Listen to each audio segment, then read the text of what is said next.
Professor Skerritt, and thank you, Chair.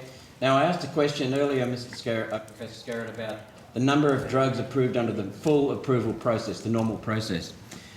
If you exclude the number of drugs that you said were new uses for existing drugs and medical devices, what is the figure for new drugs approved under the full approval process in the last 3 years?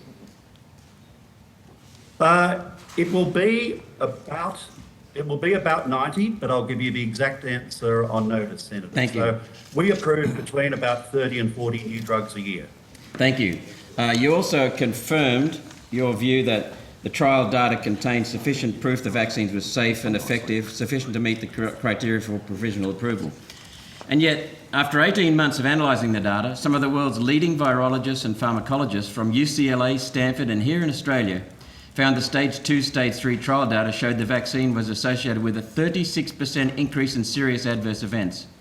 Out of every 10,000 people injected, 18 will experience a life-threatening or altering complication, and the vaccine should not have been approved as it caused more harm than it prevented. That's what they said.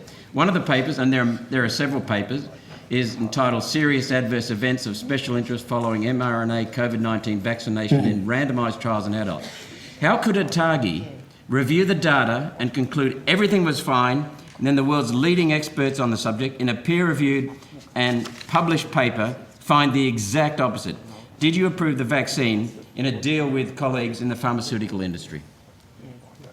Senator, I think that's an offensive allegation, and we certainly did not. You have colleagues in the pharmaceutical industry. Pardon? You have colleagues in the pharmaceutical industry. I wouldn't say they're colleagues. We work with people. We also work. That's what I mean. You work with them, court, including the criminal court.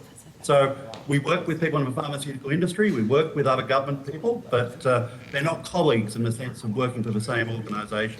Did you deal with that? Did you do a deal or an arrangement with the? I mean, it could be just provisional approval to get it through.